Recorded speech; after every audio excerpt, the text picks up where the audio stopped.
Hello, my name is Marion. I'm from the blog Miss Mustard Seed. And I'm Christy. I'm from the blog Rosemary and Thyme. And we are now starting to upholster this chair, which that's probably what a lot of people have been waiting for. We've had to do a lot of steps to get to this point, but that's just how a lot of DIY projects are. It's like you have to do the not fun stuff to get to the fun stuff, where you actually start to see the change. So we're going to go ahead and start with the back of the chair. And this we need to put together sort of like a sandwich, because we're going to put the back piece of fabric on that will actually be visible from the back. Then we'll put on, we're just going to use the pieces that came on the chair.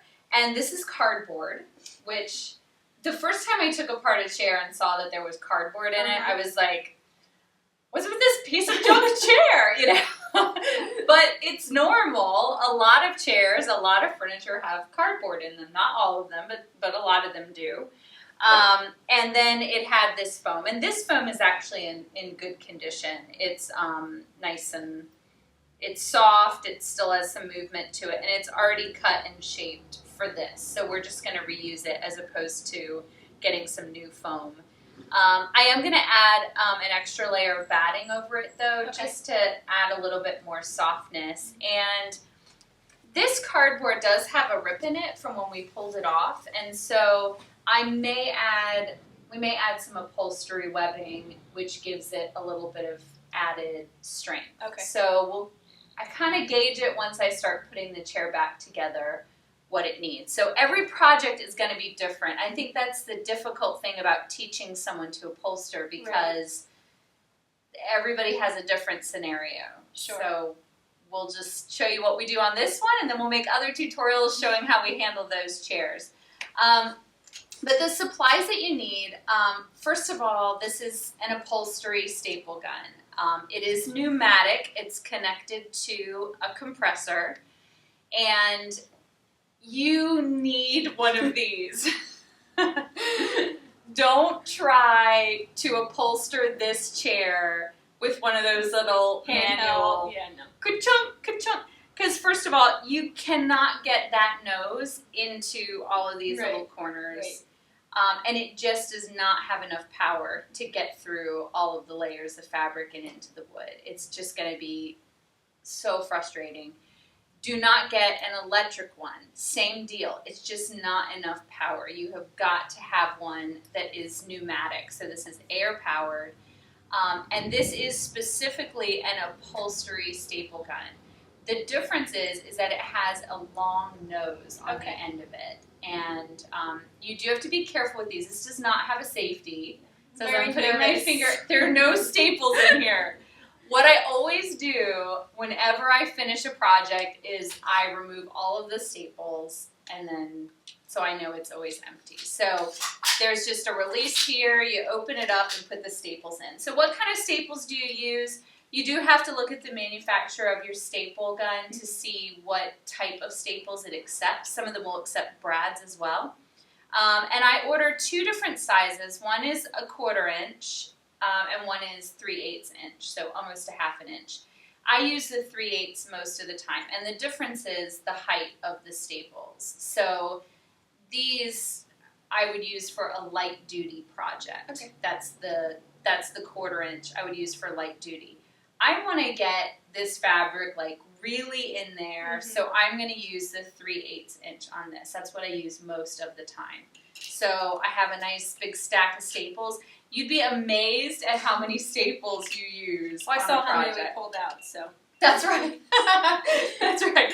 That gives you an indication of how many you need.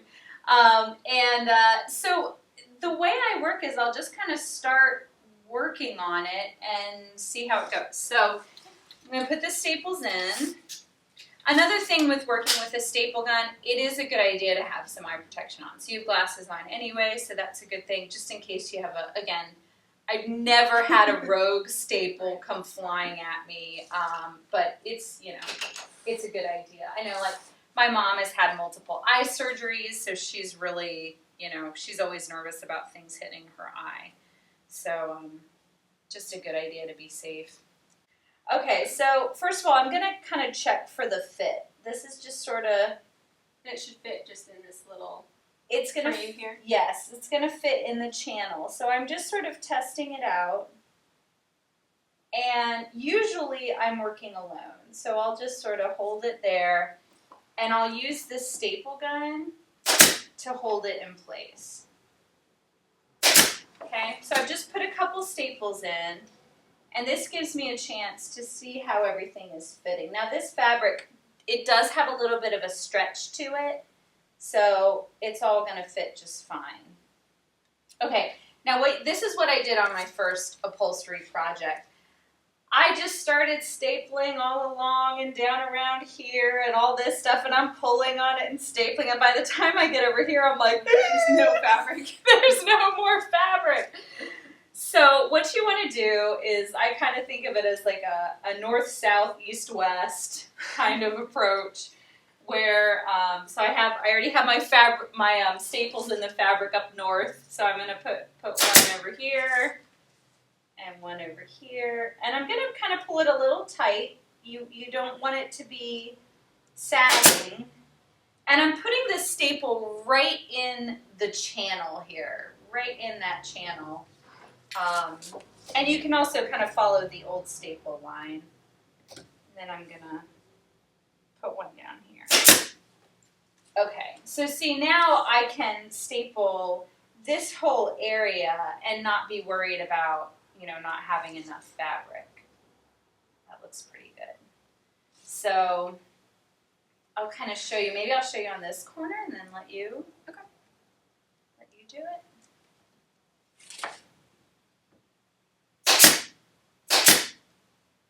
Okay, so I'm putting a staple like every, maybe half an inch or so. Okay. Because you want it to be nice and tight. And the thing about putting staples in is you can always take them out again. Right. So if you mess one up, it's okay. It's not a big deal.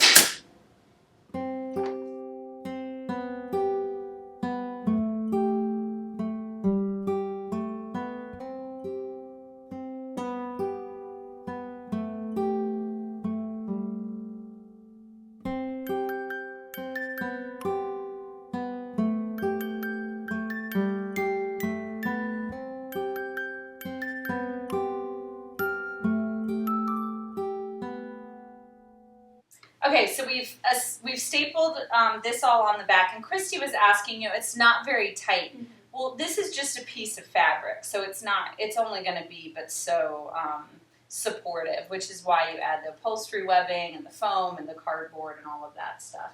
So we do have some excess fabric hanging here, and I don't like to have a lot of bulk. I think it causes trouble later on when you're trying to apply the trim. So I'm going to cut this off, and this doesn't have to be too precise because it's not visible. You only see this back panel from the back. All right, so we'll make sure it's on nice and straight, and then if you can pop a staple, just maybe 2 staples, one right there. Okay, and then let's put one more at the bottom. You can reach it at the bottom. I know it's a little awkward. You might have to turn it upside down. There you go. Okay, perfect. All right, and this is a good time to check the back and make sure that it looks the way you want it to look. So this is the idea, that you have sort of this picture frame around the fabric in the back. I would check the frame to make sure there aren't any staples poking through, and to make sure that the fabric is lined up the way I want it, everything. Because this would be the time, if you're not happy with it, take it off, cut a new piece, try again. But it looks good. I'm happy with it. Okay, so we've got the cardboard on, and that gives support to the chair. And then we're going to add this foam. And you know what? I said I was going to add another layer of batting, but I think this is okay. I think we might just leave it just like this. And I think it goes that way. All right, so the foam, you don't staple. Okay. It'll hold once we start to put the fabric on. Okay. So now we get a piece that is the front of the back. And again, this is the time to make sure that the fabric is fitting the way you want it to, because this is where it can get frustrating if it's not fitting well. So I see that we're going to have to be we're going to have to stretch it pretty good. How's it on your side? Yeah, it's doable. Okay. So I'm going to creep the fabric down as low as I can get it. And let's get a staple in there. Let you staple your own fingers. Okay, yeah. That's a good idea. I haven't done that yet, actually. I have put a sewing machine needle through my finger, but I have never stapled my finger. I've gotten close, and it's amazing that I haven't, because I'm kind of klutzy that way. All right, so I'm putting a few staples in up top just to sort of get a good start at shaping this fabric the way I want to shape it to the back. And this is where stapling in a straight line is important, because this is where we're going to cover, this is going to be covered with trim. Right. And if the staples are really like all over the place or at an angle, it's going to be hard to do. Okay, so then I'm going to do the same thing, the north, south, east, west, just to make sure everything's fitting. Okay, plenty of fabric there. And this is also where you want to start stretching it to make it tight. Okay, so I'm going to show you closer up what we're doing here with the staples. Basically, I'm pulling the fabric tight. And what you want to watch for is, because I already have some fabric stapled down here, you want to make sure that you're not pulling it like this and then you end up with a wrinkle. Do you see? This is where upholstery can be kind of tricky. So I want to pull it sort of tight to the corner. So then that's going to help me when I'm stapling this to make sure that the fabric is all nice and straight. So I'm going to pull that up nice and tight to the corner. And I'm stapling right inside this ridge here. And so I'm going to put a staple also right here. And then I'm going to put one up here. And I'm pulling tight as I go, and I'm making sure that the staples are very carefully placed. And then I'm going to fill in between this staple and that one.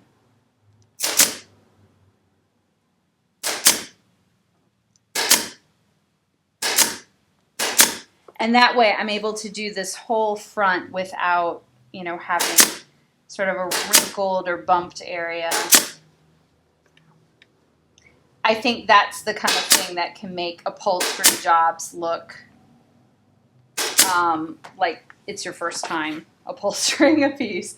And sometimes, I've done a lot of upholstery, and I sometimes still run into trouble with that. So don't feel bad if there's something that doesn't go right and you have to redo it. Okay, so there's that side. You can see it's all nice and tight. I've got staples running all along the edge. I'm pressing the gun in nice and tight so I make sure that the staple really gets into the wood. And then we're going to have to trim off this excess. And then we'll apply some trim to cover the staples. Okay, so we've got the back upholstered here, and it's looking really nice. You can start to see how it's kind of taking shape.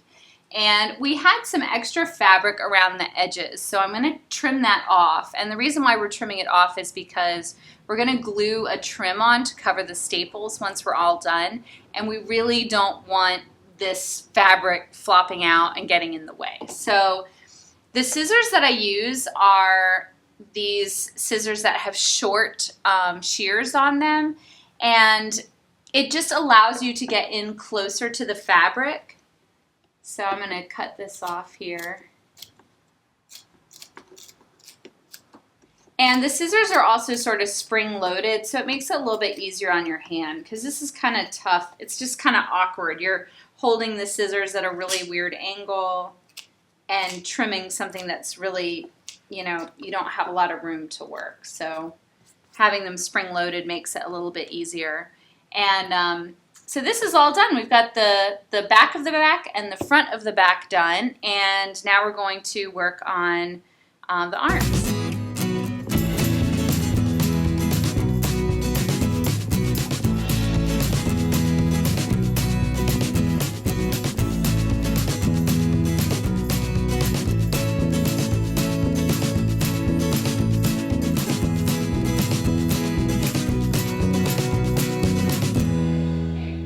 What'd you say when we were going to get to this? Yeah, she pulled out this piece for the seat part, and I was like, "This is the scary part." Right. And again, I think you need to approach, like, if the seat's what intimidates you the most, you need to approach it like, if I mess up, I pull it off, I cut another piece of fabric, and I start again. Right. So again, that's why you work with an inexpensive fabric, and so you take a little bit of pressure off yourself. So this is wonderfully soft batting. This is upholstery batting. It comes in huge, this is like, I've used quite a lot of this already. It comes in these big rolls, and I've ordered mine from, you can order it from any kind of upholstery supply place. This is from onlinefabricstore.net. I buy a lot of my upholstery materials off of there.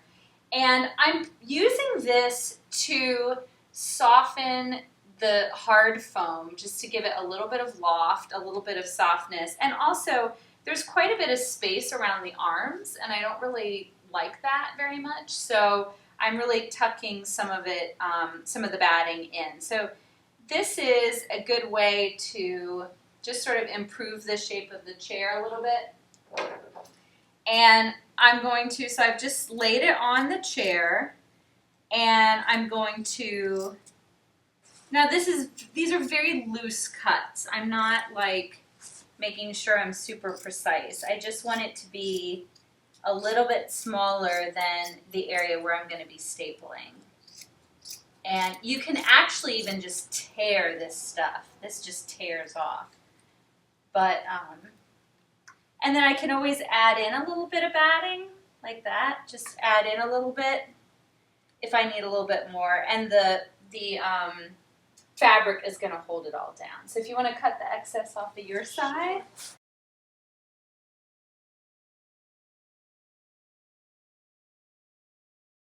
And there we go. That just makes it a little bit softer. The foam is still fairly hard underneath, but again, I'm not too worried about it. The chairs are structurally sound, and these aren't the kind of chairs that you're gonna, these are like dining room chairs, right. Living room, maybe you put them in a hallway or bedroom. These aren't like, let's kick back and watch like a movie marathon in our newly upholstered chairs. So I'm not too concerned about comfort there. Okay, so then we're gonna put this on. And yeah, the bigger the piece of fabric you're working with, definitely the more chance there is for it to be, get out of whack. So again, I'm going to sort of fit it on, see how it's fitting. Now, I'm really short over here. How are you? I'm pretty good. Okay, let's see if we can, yeah, we'll be able to pull it. So that's going to be fairly tight.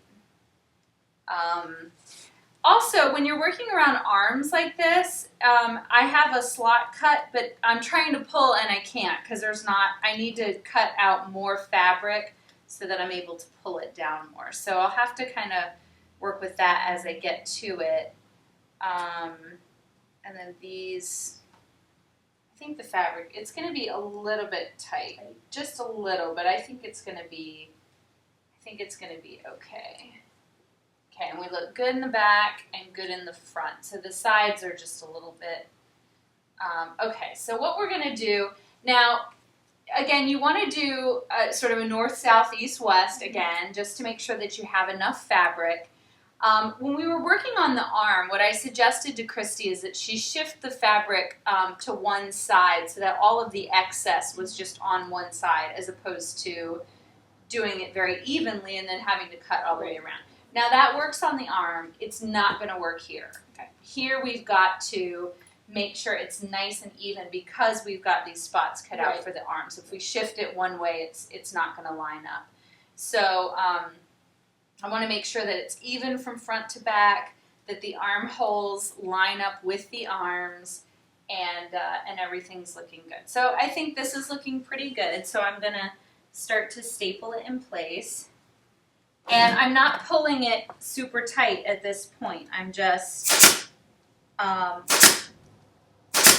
pulling it a little bit tight in front. I don't want to pull it too hard and pull too much fabric down. Okay, and then let's turn it around here. And now, since I already have it stapled in the front, I'm going to be a little bit more aggressive about pulling it down in the back. And as you can see, the batting, we don't have it go down all the way because nobody's sitting here. It's just not a big deal. So I'm going to pull that tight, get it right in the channel. You end up in a lot of weird positions when you're upholstering. It's kind of like Twister, you know?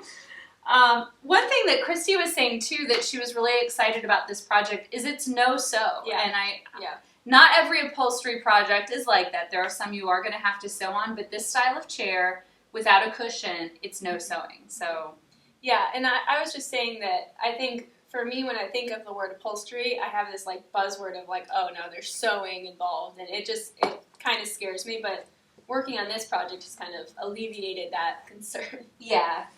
And again, like if certain projects are going to require sewing, but for chairs like this, it does not. Okay, so I'm putting a few staples on this side, and I was very gentle with pulling over here since I know the fabric might come up a little bit short over here. So now I'm going to pull it, and I have just enough. It is perfect. So I think this fabric is going to end up fitting great. So here's where you have to just be a little aggressive. Yeah, it helps if you have a second person who can help you, because as you're holding the fabric, you don't want to staple where you're holding, because that's your finger. Okay, so I put a few staples in. All right, so we've got it now positioned properly on the chair. That's like, for me, I think that's the hardest part. Now it's just making everything work. So what I like to kind of do is go around and pull the fabric and see where some of my problem areas might be. Like, where is it going to be a little bit harder? And I'm seeing like here the fabric's a little chintzy, so I'm just going to take the opportunity to pop a staple in here. So again, you need to really pull it down, put in a couple staples to hold it in place. Okay, just make sure that that's good. Okay, along here is looking good. How's this front corner looking? So this same thing, I'm going to kind of pull it carefully. One thing I didn't say in the beginning is if you are working with a fabric that's been folded, make sure that you iron it first. Christy ironed this. You can pull out some folds, but it's going to drive you nuts if you have done all of this work and then there's this big like fold line down the middle. Okay, now that I have a staple here and one here, I'm going to kind of work from the middle between those two staples.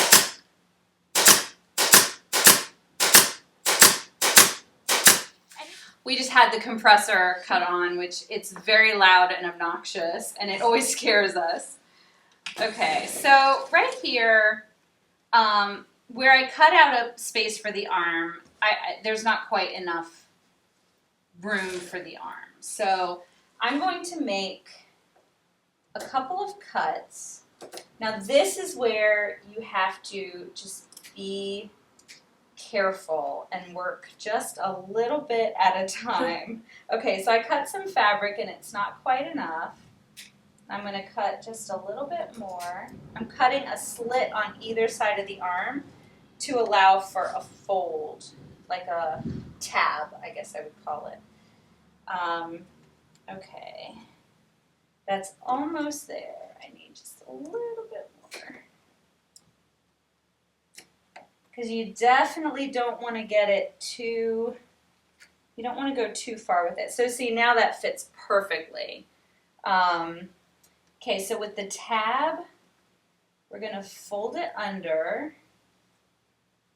And then with the sides, I'm folding those under as well. This is why you don't want to get too over aggressive with it.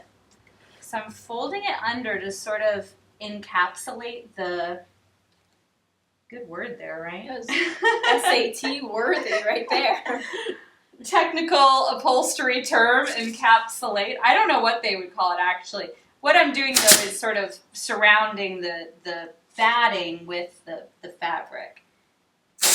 Okay, so I've folded it here. I'm not putting any staples there because the tautness of the fabric is going to hold that in place. And then I'm going to do the same thing here. I'm sort of folding it in a little bit to hide the raw edges and to get the foam, the batting all covered. And I'm pulling it really tight, and then I'm putting a staple in. Put one in a little bit better than that.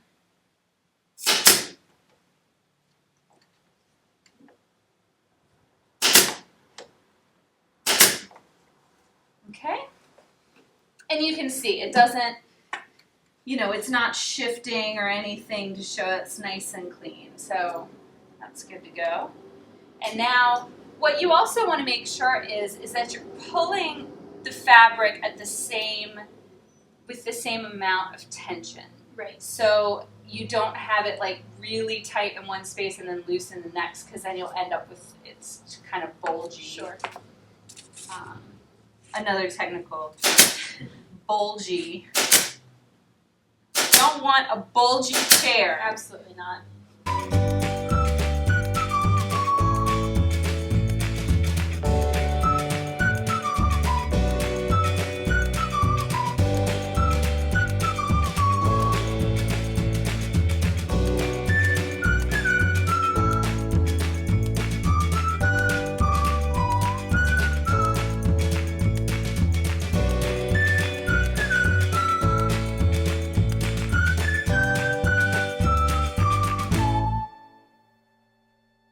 We have a little bit of excess fabric here, but it's just not causing too much of a problem because we're only dealing with a little bit and it's just in one corner. So what I do is when I have a little bubble like this is I sort of pull down in the middle of it. So we're kind of spreading the bubble out so it's not quite so noticeable. And then I pull down in the middle again. And if you can see, it just really disappeared here. And we'll do that again. We'll pull it down in the middle. And then we have to push down just a little bit. Did you see how that worked out, that issue there?